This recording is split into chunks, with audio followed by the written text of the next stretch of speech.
Shalom semuanya. Dalam video ini, kita akan bersama-sama belajar tentang langkah-langkah yang dibutuhkan untuk bangkit dari keterpurukan hidup.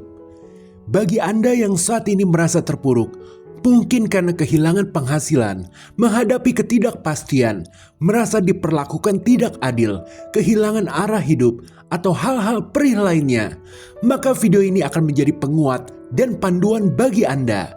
Tonton hingga selesai, karena Tuhan Yesus melalui Alkitab telah memberikan kita arahan yang jelas tentang bagaimana melangkah keluar dari keterpurukan, bangkit, dan meraih kembali impian Anda. Haleluya, amin. 1. Iman kepada Yesus, fondasi dasar untuk bisa bangkit.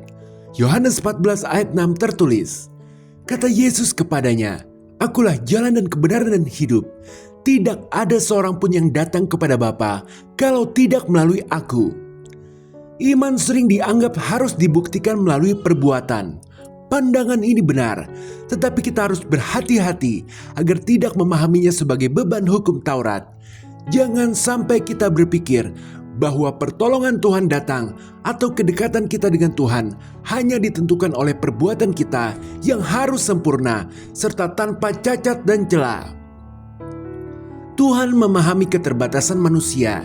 Dia tahu bahwa kita hanyalah debu yang tidak mampu melakukan perbuatan baik secara sempurna atau konsisten.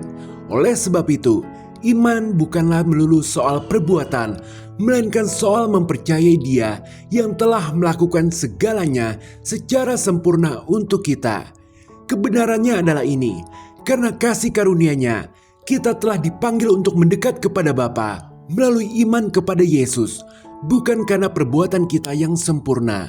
Iman bukanlah hasil usaha manusia, melainkan respon hati yang percaya kepada karya penyelamatan Yesus yang sempurna. Jadi apapun situasi berat yang Anda alami atau betapa rendahnya kondisi Anda saat ini, percayalah bahwa hanya Bapa, Sang Sumber segala berkat, yang dapat menolong Anda. Jika Anda ingin bangkit dari keterpurukan, langkah pertama yang perlu Anda ambil adalah mendekat kepadanya melalui iman kepada Yesus. Ingat kisah Ayub dan ketiga teman yang terus menceramahi dia. Demikian iblis sering menggunakan mulut orang lain untuk menghakimi kita yang lagi rendah. Misal dengan berkata, "Kalau mau uang itu kerja," atau "nakal sih, maka apes tuh," atau "terlalu malas, maka hidup berantakan," dan lain-lain. Jangan biarkan hidup Anda makin terpuruk. Teruslah percaya bahwa nasib Anda di tangan Tuhan. Karena kenyataannya, yang tahu kondisi hati Anda hanyalah diri Anda dan Tuhan saja. Dan yang bisa Anda lakukan saat tiada jalan lagi adalah membangun fondasi. Dan inilah fondasi dasar untuk kebangkitan hidup kita, yakni kepercayaan penuh kepada Yesus sebagai satu-satunya jalan kepada Bapa, Sang Sumber berkat. Lalu langkah kedua, ketaatan, hidup dalam perintah-perintahnya. Yohanes 14 ayat 15 tertulis, "Jikalau kamu mengasihi aku, kamu akan menuruti segala perintahku."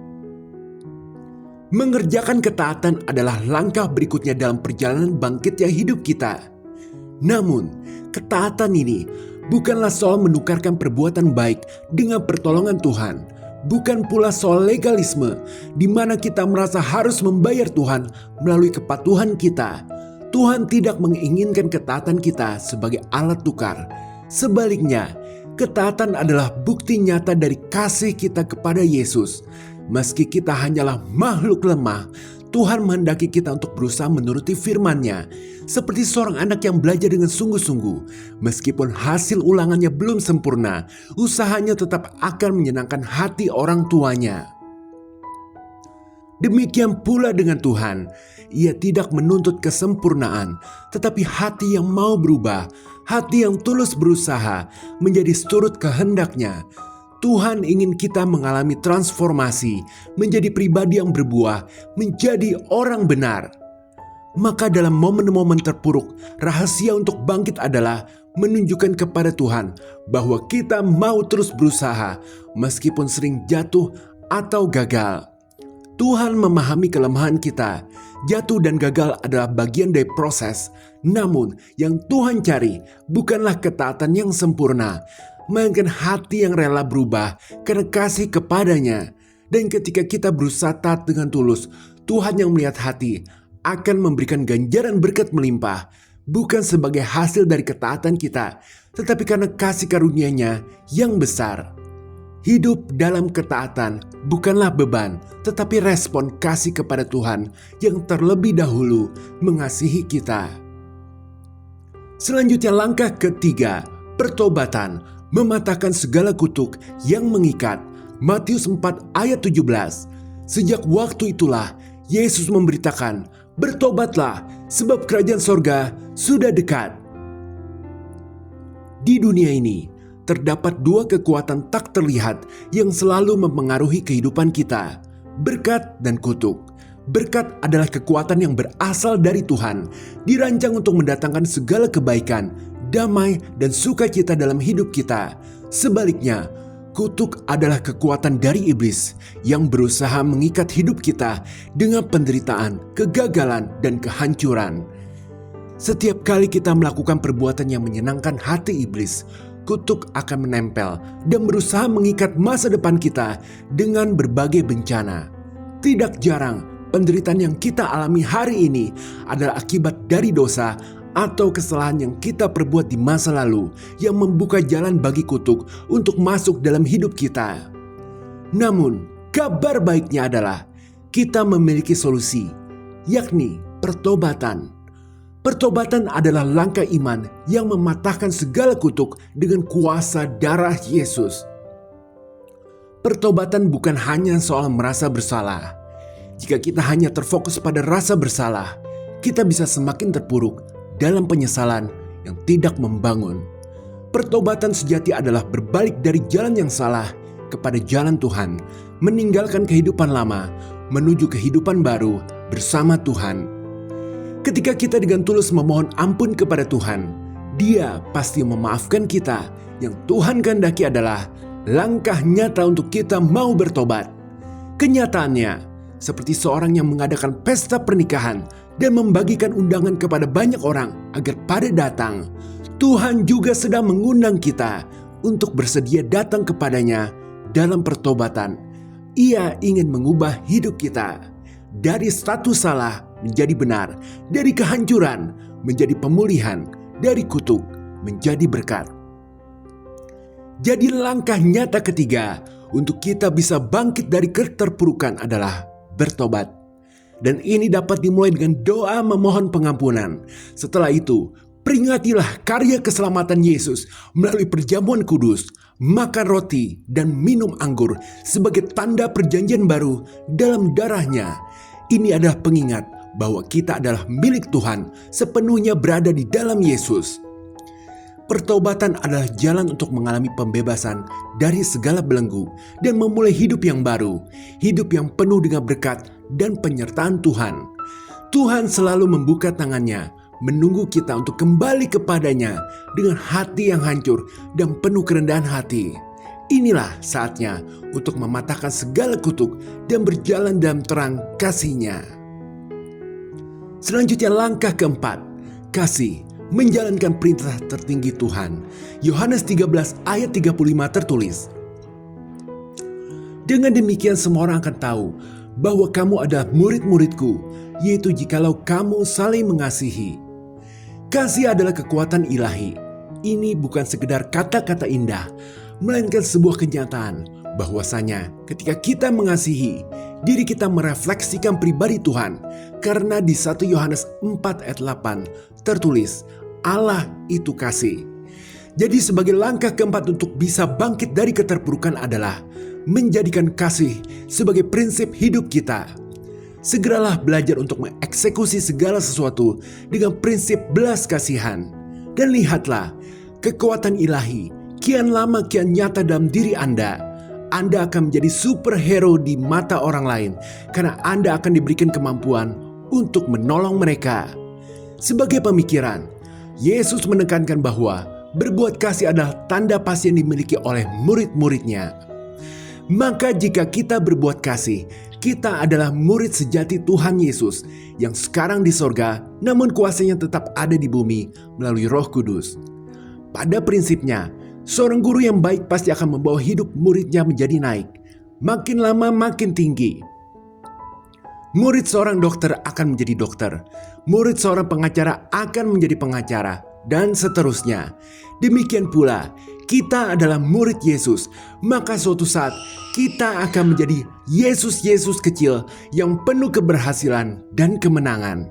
Sekali lagi, kuncinya adalah mau menjadikan kasih atau belas kasihan sebagai prinsip utama dalam pengambilan keputusan hidup sehari-hari. Karena itu membuktikan bahwa kita terdaftar menjadi murid Yesus yang sejati. Haleluya, amin. Dan langkah terakhirnya, yakni langkah kelima, membagikan Injil, menghidupi misi agung. Matius 28 ayat 19 tertulis, "Karena itu pergilah, jadikanlah semua bangsa muridku dan baptislah mereka dalam nama Bapa dan Anak dan Roh Kudus." Diberkati untuk memberkati. Langkah terakhir yang harus kita ambil adalah kembali menghidupi amanat agung Tuhan Yesus, yakni menjadikan semua bangsa muridnya, membuat orang-orang lain turut serta menjadi kawan sekerja kita di dalam memajukan kerajaan Tuhan di dunia ini. Bagi Anda sekarang yang sedang terpuruk, ingatlah bahwa Paulus pernah terpuruk, di mana dia buta, tidak bisa melihat. Petrus pun pernah mengalami masa keterpurukan, di mana dia menyangkal Yesus 3 kali.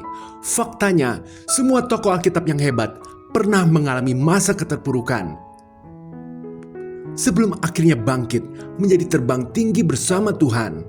Sebut saja Elia di sungai Kerit, Musa yang jadi penggembala domba, Daud yang gila di padang gurun, Yusuf di penjara, Daniel di gua singa, dan masih banyak lagi tokoh-tokoh sejarah yang mungkin kita tidak tahu, tetapi mengalami masa terpuruk dulu sebelum akhirnya bangkit menjadi hebat.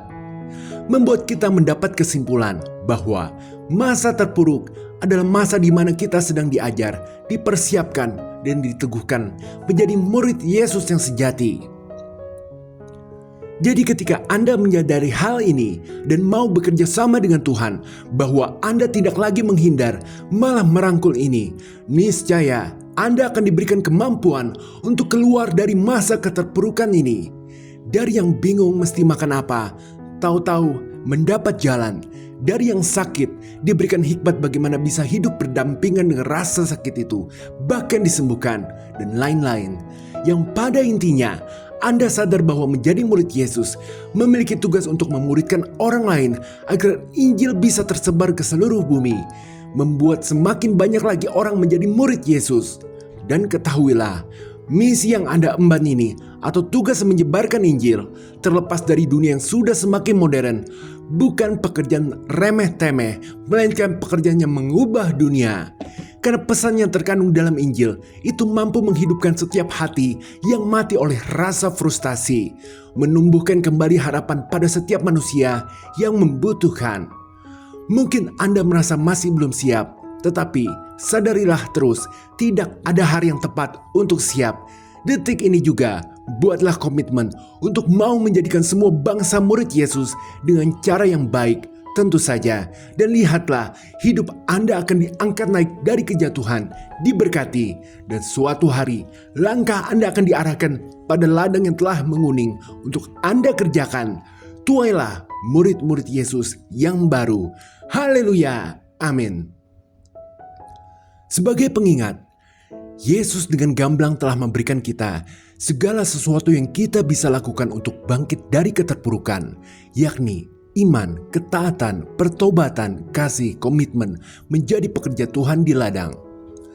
Bagi Anda yang sedang terpuruk, ingatlah, Anda tidak sendirian, bahwa ada Tuhan yang sedang menunggu Anda untuk bergerak, meraih tangan Tuhan yang memang ingin menarik Anda untuk bangkit. Lakukanlah kelima hal ini dan lihatlah bahwa Tuhan akan disenangkan dengan tindakan Anda. Tiada hal yang lebih dahsyat selain melakukan perbuatan yang menyenangkan Tuhan di dalam hidup ini. Karena damai sukacita dan berkat akan datang dalam hidup kita sebagai ganjaran karena kita sudah menyukakan hati Tuhan. Tetaplah rendah hati Ingatlah Yesus yang rendah hati, tetaplah tekun karena ada iblis yang sedang menunggu kita lengah, dan tekankan dalam hati bahwa diri Anda adalah refleksi dari kemuliaan nama Tuhan. Jadi kasih karunia Tuhan akan terus berlimpah dalam hidup Anda. Mintalah selalu, ketuklah terus, dan carilah tanpa henti. Maka sesuai janji Tuhan, pintu akan dibukakan, Anda akan menemukan, dan apa yang Anda inginkan akan diberi. Haleluya, amin. Jika berkenan berikan like, share, subscribe, serta komen. Tuhan Yesus memberkati.